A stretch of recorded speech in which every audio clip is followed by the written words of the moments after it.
시온이라고 하는 말, 우리는 시온의 영광을 생각하기 때문에 굉장히 성스럽고 거룩한 단어 같은데, 그런 이미지와는 다르게 이 시온이라고 하는 말이 폐허와 사막을 의미하는 히브리어 단어라고 합니다. 그러니까 시온이라고 하는 히브리 말 뜻에는 그런 사막의 개념이 있다는 거죠. 여러분들, 왜 이스라엘 백성들이 자기들이 그렇게 거룩하게 생각하는 사모하는 수도 예루살렘을 하필이면 시온이라고 하는 뜻의 사막이라고 하는 뜻의 이름을 붙였을까요? 사막의 노래라고 별명이 붙여진 이사야 35장을 보면 하나님이 행하시는 인간의 구원의 역사를 어떻게 표현하냐면 사막에서 물이 솟아나는 걸로 그렇게 표현을 합니다. 그러니까 환난과 죽음의 사막에 물이 솟아서 생명의 샘이 되는 것처럼 시온이라고 하는 이름에는 하나님의 거룩한 구원의 역사를 시작하는 장소가 되기를 기대하는 마음이 담겨져 있습니다.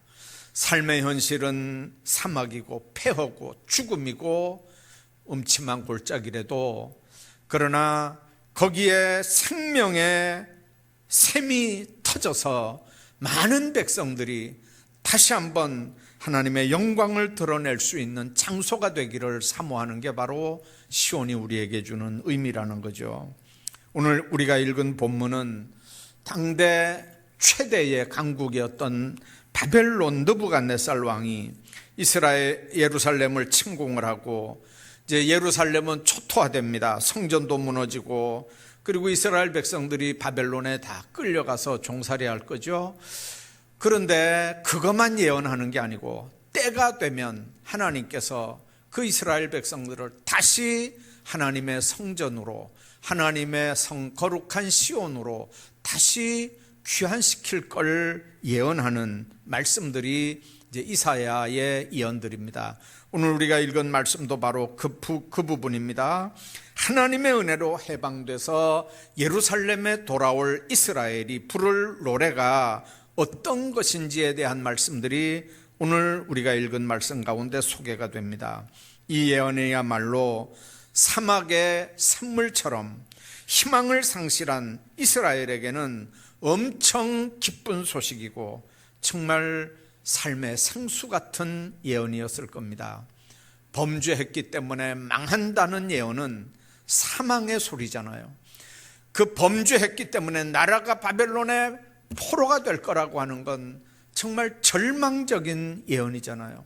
그러나 하나님의 때가 되면 그 바벨론에서 이스라엘로 돌아올 것이라고 하는 거고, 거기에 돌아올 때 이스라엘 백성들이 부를 노래가 오늘 우리 읽은 말씀이라는 거죠.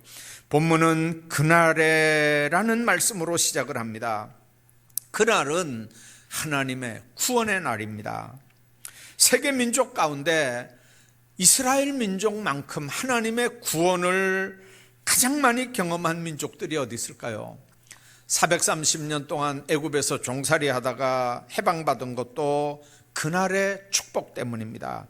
주변의 강대국들 아수르나 모압이나 암몬이나 주변의 많은 나라들 침략할 때 승리했던 것도 하나님께서 베푸셨던 그날의 구원의 은총들 때문입니다. 70년 바벨론 종살이 하다가 해방돼서 이스라엘 땅으로 되돌아온 것도 하나님의 구원의 은혜 때문입니다. 여러분들, 우리나라도 민족적으로 광복의 날이 있었지 않습니까? 개인적으로도 우리는 죄로부터 자유함을 얻고 죄에서 구원함을 받은 날, 은혜 받은 날이 있습니다.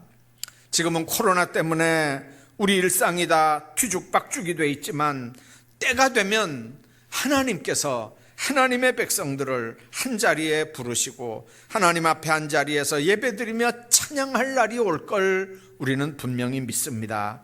그날의 감격을 희망하며 살아가는 게 그리스도인이 아름다운 삶의 자세인 걸 또 우리가 믿습니다.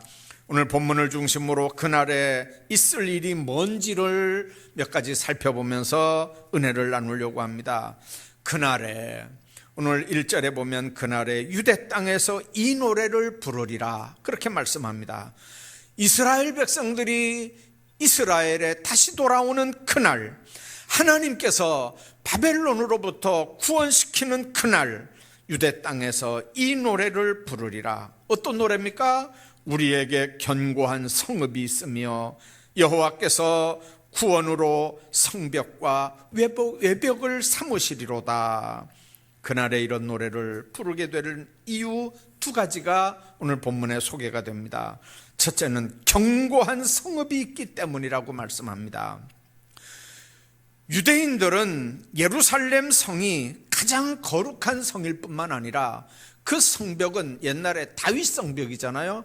가장 강력한 견고한 성벽이라고 생각을 했습니다. 자, 그런데 그 예루살렘 성읍이 바벨론 점령군에 의해서 짓밟히게 되고 견고하다고 믿었던 성읍이 초토화된다는 거죠. 그들이 생각하는 것처럼 예루살렘은 견고한 성읍이 되지 못합니다. 견고한 성읍이라고 하는 건 침략에도 견디는 성읍입니다. 파괴도 당하지 않는 성벽이어야 합니다. 그런데 여러분들, 예루살렘 성뿐만 아니고 이 땅에 어떤 성도 그런 성이 있겠습니까? 오늘 본문 1절에 보니까 우리에게 견고한 성읍이 있으며 여호와께서 구원을 성벽과 외벽으로 삼는다 그렇게 말씀합니다. 지금은 이스라엘이 비록 범죄해서 바벨론의 포로가 될 걸 예언하지만 때가 되면 하나님께서 반드시 그 도성을 견고한 성읍으로 회복시킨다고 하는 예언입니다. 이스라엘 백성들에게 소망이고 동시에 우리도 이 세상을 살 때 세상을 이길 수 있는 구원의 복음, 구원의 소식이 바로 우리의 성벽이 되는 줄로 믿습니다. 다윗은 전쟁에 능했던 사람입니다. 시편 18편, 31편, 144편에 보면 여호와는 나의 산성이라고 고백을 합니다. 요엘 3장, 나훔 1장에서도 여호와는 환난 날에 나의 산성이요 피난처라고 고백을 합니다. 여러분들, 코로나19가 우리 일상을 완전히 헝클어 놨습니다. 과학문명, 첨단과학을 자랑하며 기고만장하던 인간들의 교만이 결국 코로나 세균 하나 때문에 산산조각이 났습니다. 지상에 있던 어느 것도 견고한 성은 있을 수 없다고 하는 걸 증명을 합니다. 권력도 견고한 성이 아닙니다. 풍요한 물질도 견고한 성이 못 됩니다. 요즘은 암보다 더 무서운 게 치매라는 얘기를 합니다. 건강은 더 말할 것도 없이 견고한 성이 우리에게 되지 못합니다. 우리에게 견고한 성읍은 구원의 하나님 한 분뿐입니다. 우리에게 견고한 성읍이 되시는 그 하나님을 찬양하며 사는 아름다운 삶이 여러분들 모두에게 있기를 주의 이름으로 축복합니다. 뿐만 아니라 하나님의 구원 때문에 그날에 노래 부르게 된다고 1절에 말씀합니다. 이 노래를 부르리라. 요한계시록에 보면 이런 노래를 구원의 노래라고 합니다. 여러분들, 폐잔병이 노래 부르고 들어온다는 얘기 들어봤습니까? 폐잔병들에게는 노래가 없습니다. 그러나 승리하고 개선하는 병사들에게는 개선 행진곡이 있습니다. 오늘 1절 하반절에 보면 여호와께서 구원을 성벽과 외벽으로 삼으시리라 그렇게 말씀합니다. 때가 되면 솔로몬이 지었던 성전과 성벽이 무너질 날이 옵니다. 그러나 70년 후에 바벨론에서 포로 돌아올 때 예언은 여호와의 구원을 성벽과 그리고 외벽으로 삼으신다고 하는 겁니다. 사람이 세운 성벽은 인간의 범죄 때문에 얼마든지 돌이 돌 위에 하나도 남김없이 다 무너질 수 있지만 주님이 세우시는 견고한 성읍은 세상의 어떤 군인도 어떤 권세도 세상의 어떤 무엇으로도 무너뜨릴 수 없는 성벽인 걸 믿으시기를 바랍니다. 출애굽기 15장에 보면 1절부터 18절까지 이스라엘 백성들이 홍해를 육지처럼 건너고 구원받은 후에 구원하신 하나님을 찬양하는 내용들이 나옵니다. 그 핵심이 뭡니까? 하나님이 우리를 구원해 주셨다는 겁니다. 주의 오른손으로, 주의 콧김으로, 주의 바람으로, 주의 팔로 원수를 물리치고 구원해 줬다고 하는 게 그들이 홍해를 건너고 하나님 앞에 찬양했던 축복의 말씀들입니다. 오늘 본문도 마찬가지입니다. 하나님께서 구원을 성벽과 외벽으로 삼으신다, 그렇게 말씀합니다. 신약에서는 이걸 하나님의 은혜라고 표현합니다. 다시 말하면 은혜로 구원받은 겁니다. 바울신학의 핵심이 뭡니까? 나의 나된 건 오직 하나님의 은혜라는 거지 않습니까? 우리 모두가 하나님의 은혜 때문에 죄사함을 받았습니다. 하나님의 은혜 때문에 구원받아 하나님의 자녀가 됐습니다. 지옥 가야 되는 우리가 죄에서 용서받고 구원받아 하나님의 자녀가 되므로 천국의 소망을 가지며 살게 됐습니다. 이 고백이 험한 세상을 담대하게 사는 우리의 힘이 되는 거고 우리의 노래가 돼야 되는 겁니다. 우리에게 이 구원의 확신이 얼마나 있습니까? 여러분들 D.L. 무디 하면 정말 당대의 최고의 설교가로 알려져 있지만 그 무디가 전했던 설교의 핵심은 구원에 대한 부분들입니다. 어느 날 그 무디가 구원에 대한 복음을 전하는데 체프맨이라고 하는 사람이 무디에게 설교가 끝나기를 기다렸다가 찾아왔습니다. 그래서 체프맨이 이렇게 물었습니다. 무디 선생님, 저는 거듭남의 확신이 없습니다. 예수 믿는데 구원받았다고 하는 확신이 없습니다. 그러니까 무디가 그 체프맨에게 다시 묻습니다. 예수 믿기는 믿습니까? 예수님이 당신의 구주라고 하는 걸 믿습니까? 그러니까 그 체프맨이 무디 보고 그랬습니다. 예, 믿습니다. 예수님이 내 죄를 위해서 십자가에 못 박혀 죽으셨기 때문에 나는 그 사실을 통해서 내가 죄에서 구원받았다는 사실을 난 믿습니다. 자, 그런데 저는 왜 예수님을 믿는데도 그렇게 자신이 없습니까? 천국 간다는 자신이 없습니다. 구원받았다는 자신이 없습니다. 내가 거듭났다는 자신이 없습니다. 그러니까 무디가 체프맨에게 요한복음 5장 24절을 한번 읽어보시죠 그랬습니다. 무디 앞에서 이 체프맨이 성경을 펴고 요한복음 5장 24절을 읽었습니다. 내가 진실로 진실로 너희에게 이르노니 내 말을 듣고 또 나 보내신 이를 믿는 자는 영생을 얻었고 심판에 이르지 아니하나니 사망에서 생명으로 옮겼느니라. 그 말씀을 읽는 체프맨에게 무디가 물었습니다. 이 사실을 믿습니까? 그러니까 체프맨이 고개를 끄덕였습니다. 그러면 당신에게 영생이 있습니까? 그러니까 체프맨이 글쎄요 그랬습니다.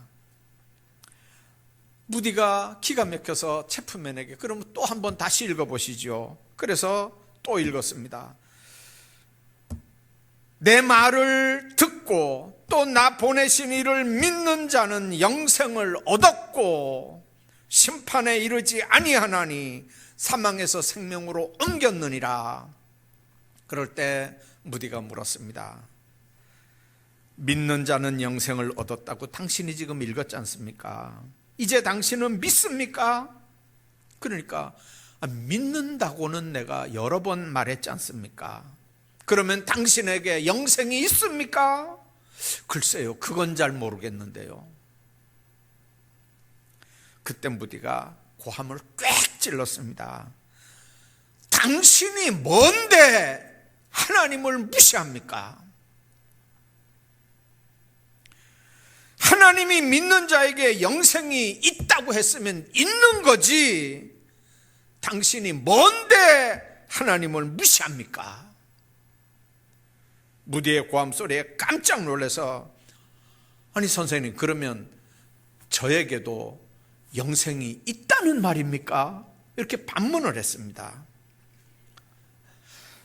여러분들, 예수님이 나를 위해 십자가에 못 박혀 죽으셨고 그 사실을 믿으면 구원받는다고 하는 게 지식입니까? 아니면 믿음의 고백입니까? 그걸 지식으로 끝나면, 그걸 아는 걸로 끝나면 여러분들은 구원의 확신이 없습니다. 영생의 확신이 없습니다. 여러분들, 예수 안 믿는 학생도 어떻게 학교가 미션 스쿨에 선택이 되면 채플에 들어가잖아요. 성경 시험도 칩니다. 그러면 여러분들, 예수 안 믿는 그 아이들도 100점 맞거든요. 성경 지식, 성경 점수 100점을 맞는다니까요. 그거 100점 맞는다고 여러분들 다 구원받고 다 천국 갑니까? 체프맨이 그랬다 그러잖아요.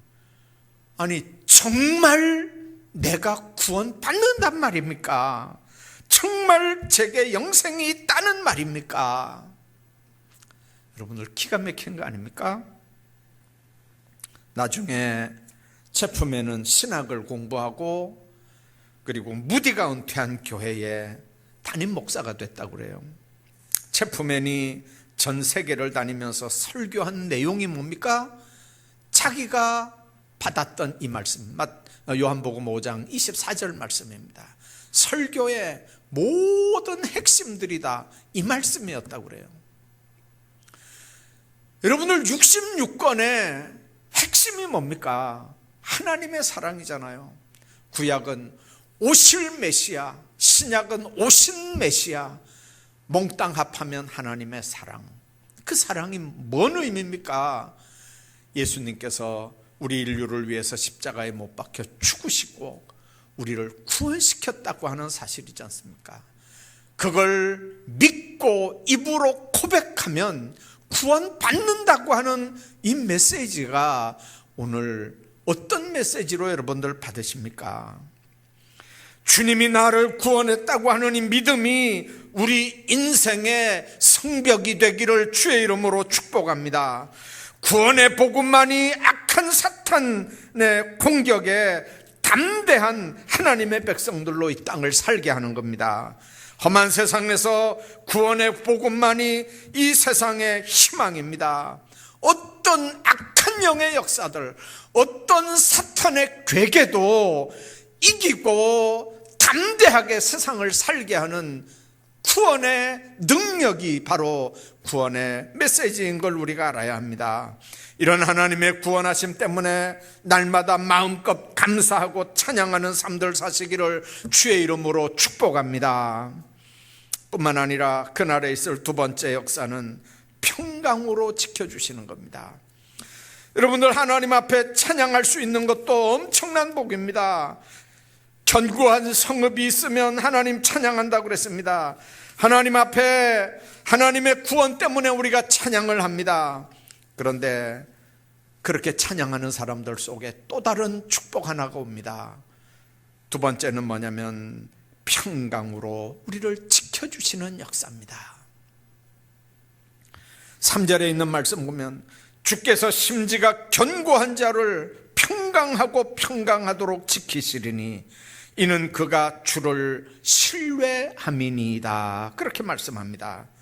여기서 말하는 평강은 샬롬을 얘기하는 겁니다. 하나님께로부터 내려오는 겁니다. 근데 본문은 평강하고 평강하도록 지키신다고 그렇게 말씀합니다. 어떤 사람에게 평강하고 평강하도록 그렇게 지키십니까? 심지가 견고한 사람, 3절에 있는 말씀 보니까 심지가 견고한 자를 주께서 평강하고 평강하도록 지키신다고 말씀합니다. 이 심지가 견고하다는 말은 히브리 말로 예제르 사무크라고 하는 단어입니다. 무슨 말이냐면 확고부동한 마음의 상태입니다. 마음을 정하고 흔들리지 않는 상태를 말합니다. 세상에 어떤 바람이 불어오더라도, 어떤 병마가 나를 덮치더라도, 남에게 이유 없는 상처와 오해를 받는 일이 있더라도 그런 모든 상황에 개의치 않도록 내 마음을 완전하게 고정시켜 놓은 상태, 그게 예제르 사무크라고 하는 단어입니다. 여러분들, 심지가 견고한 사람은 변덕스럽지 않습니다. 귀가 얇아서 속이는 사람들의 미혹에 잘 넘어가지도 않습니다. 이런 사람들은 신앙생활을 해도 어떤 이단 사상에 쏠깃하지도 않고 그런 것들하고 타협도 하지 않습니다. 주님께 신앙의 뿌리를 굳게 내리고 변함없는 마음으로 주를 따르고 섬기기 때문에 절대로 심지가 견고한 삶을 살게 됩니다. 예수님의 가장 사랑받던 베드로, 주님 사랑한다고 얼마나 고백합니까? 다른 제자들 다 버려도 자신은 절대로 안 버린다고 그랬지만 예수님 잡혀가던 법정뜰에서 자그마치 3번이나 예수님을 부인합니다. 여러분들, 왜 그렇습니까? 심지가 견고하지 못해서 그렇습니다. 그 심지가 견고하지 못하던 베드로가 성령 받고 나니까 얼마나 담대하게 예수님을 증거했는지 여러분들 아시지 않습니까? 우리 가운데도 믿음의 심지, 말씀의 심지가 약한 사람들이 있습니다. 기도하다 응답이 안 되면 기도 중단해 버립니다.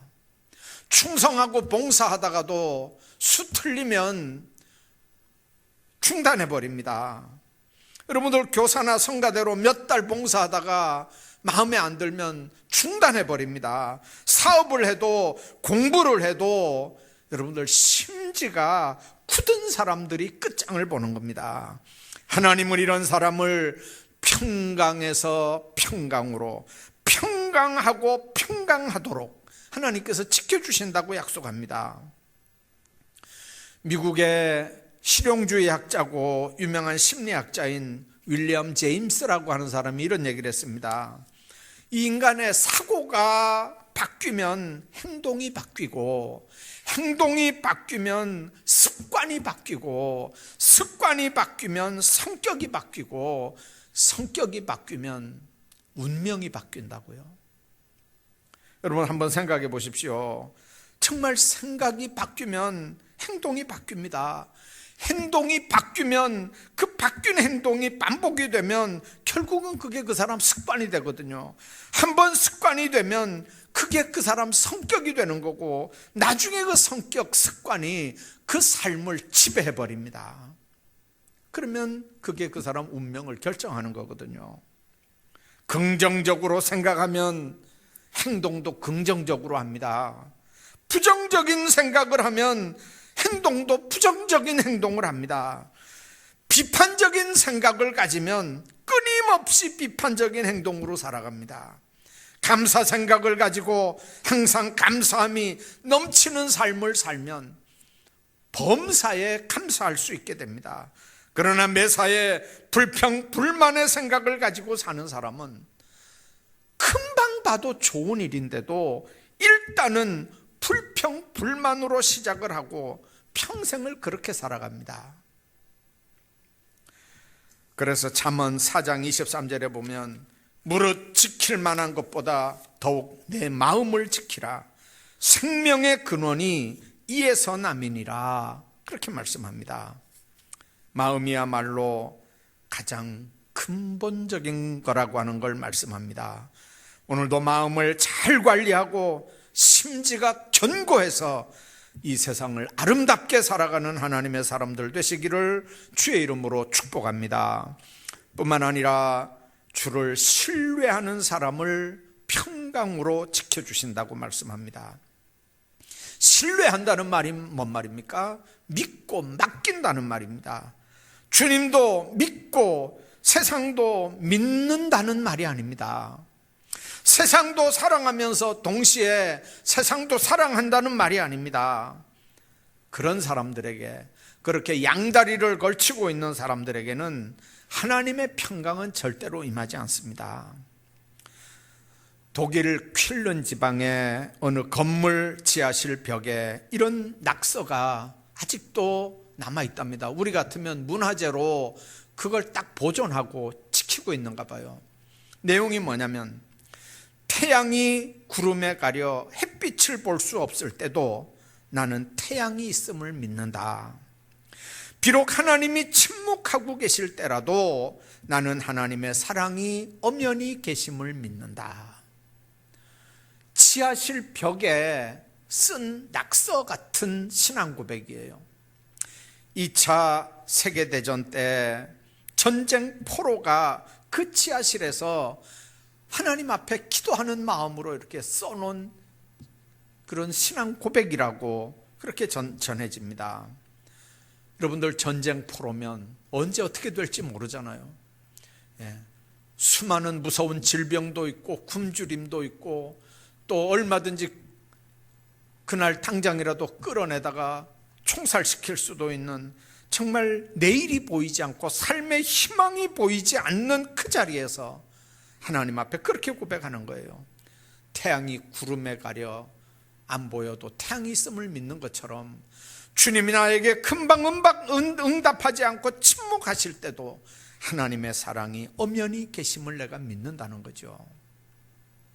여러분들, 오늘 본문 4절에 너희는 여호와를 영원히 신뢰하라. 주 여호와는 영원한 반석임이라, 그렇게 말씀합니다. 왜 주를 신뢰해야 합니까? 우리가 믿고 신뢰하는 세상의 것들은 일시적이고 유한한 것들입니다. 그러나 하나님은 영원한 반석이기 때문에 그렇습니다. 하나님은 자신을 신뢰하는 사람들에게는 영원한 평강을 주십니다. 이 약속은 언약입니다. 한 번도 하나님 쪽에서 이 언약을 깬 적이 없습니다. 언제든지 인간 쪽에서 먼저 깨고 어겼습니다. 하나님을 신뢰한다고 하는 말은 그 말씀을 믿고 맡긴다는 의미입니다. 노아 시대 사람들, 소돔 고모라 성 롯의 이웃들, 성전기명을 더럽히며 하나님의 성전기명으로 술 파티를 했던 벨사살과 그 이웃들, 먹고 마시면서 파멸의 순간이 올 때까지 나름대로는 흥청망청 평강을 누리고 있었습니다. 그러나 하나님을 떠나서 인간을 신뢰하고 자신을 신뢰하는 자들이 누리는 평강은, 그건 허상입니다. 1989년 아르메니아에 4일 동안 대지진이 일어났습니다. 무려 3만 명이라고 하는 인명피해가 있었습니다. 그 대지진에 초등학교가 무너졌고 그 초등학교의 아이들이 그 건물 더미에 다 깔렸습니다. 아이들 흔적도 찾을 수 없는 그런 상황인데 구조대가 도착했을 때는 이미 상황 끝이었습니다. 어떻게 해볼 수 없는 그런 상황인데 아들을 학교 보낸 아버지 하나가 울부짖으면서 뛰어왔습니다. 구조대원들도 어떻게 못하는 그런 상황인데 아버지가 아들 이름을 부르면서 막 파헤치기 시작합니다. 옆에 사람들이 막 말립니다. 그래도 아버지가 끝끝내 포기하지 않고 파헤쳐 들어갑니다. 옆에 사람들이 뭐라고 할 때 그런 얘기를 합니다. 아들하고 나하고는 약속했습니다. 아들이 있는 곳에 항상 아버지가 있고 항상 어렵고 힘들어도 아버지가 지켜준다고 약속을 했습니다. 틀림없이 내 아들은 아버지를 기다릴 겁니다. 많은 사람들이 그 사람을 붙잡고 말려도 절대로 멈추지 않고 파헤쳐 들어갑니다. 하루가 지나갑니다. 20시간이 지나가고 30시간이 지나갑니다. 32시간이 지나가고 36시간이 지나갑니다. 38시간이 지나갈 때 아버지 손에 막 피가 범벅이 됐습니다. 돌 하나를 딱 드러내는 순간, 그 돌 하나가 드러내는 그 순간에 그 밑에서 아이들의 소리가 들렸습니다. 아버지가 아들 이름을 부릅니다. 아루만, 아루만. 그러니까 그 속에서 아빠, 난 아빠가 우리를 구하러 올 줄 알았어요. 내 친구들에게도 내가 얘기했어요. 우리 아빠는 반드시 날 구하러 온다고. 그 아이들이 아빠의 약속을 믿은 그 아이들을 중심으로 여러 아이들이 그 속에 숨어 살아나고 있었습니다. 아빠가 날 찾으러 올 줄 알았어. 내 친구들도 여기 살아있어. 여러분들, 내가 친구들에게 우리 아빠가 반드시 날 구하러 온다고 얘기했어. 그래서 여러분들 그 어려운 상황에서도 그 약속 하나 붙잡고 여러분들 그 아이들이 똘똘 뭉쳐서 기다리고 있었던 거거든요. 오늘 우리가 하나님 안에서 신앙생활하면서 우리 하나님의 약속을 어떻게 믿습니까? 구원의 약속을 우리가 어떻게 간직하고 삽니까? 코로나19 어려움 속에서 우리의 영적 실상들, 영적인 민낯들이 다 지금 드러나고 있습니다. 우리 안에 거하시며 언제나 동행하시는 주님을 잊고 살아가고 있지는 않습니까? 그분이 약속하신 축복의 말씀을 잊어버리고 있지는 않습니까? 그분의 축복의 약속들을 여러분들 망각하고 살아가지는 않습니까? 그분의 명령들을 붙잡고 살아가시기를 바랍니다. 그분을 신뢰하면 주를 신뢰하는 백성들에게 평강으로 지켜주신다고 하는 하나님의 언약은 불변의 언약입니다. 상황이 내 쪽에서 아무리 그 약속을 잊어버릴 수밖에 없는, 망각할 수밖에 없는 상황이 된다 할지라도 하나님은 약속해놓고 한 번도 어긴 적이 없습니다. 약속해놓고 그 약속을 어기고 잊어버리고 사는 건 우리 인간들 쪽입니다. 우리는 이 땅에서 하나님 나라 백성으로 사는 사람들입니다. 그분만이 나의 산성이고 그분만이 나의 견고한 성읍입니다. 견고한 심지가 견고한 사람을 하나님은 평강으로 지켜주실 뿐만 아니라 주를 믿고 우리 삶 전폭을 맡기는 사람을 평강으로 지켜주신다고 했습니다. 하나님의 말씀, 그분의 약속과 명령을 붙잡고 살 수 있는 사람들 입에서 비로소 하나님을 찬양하는 찬양이 나오는 겁니다. 여러분들, 우리는 믿음의 승리자일 때 하나님 앞에 찬양이 나온 거지, 패잔병일 때 찬양 나오는 거 여러분들 보셨습니까? 그분의 약속과 명령을 붙잡고 사막 같은 세상을 살아도 늘 구원의 하나님을 찬양하며 사는 하나님의 백성들 되시기를 주의 이름으로 축복합니다.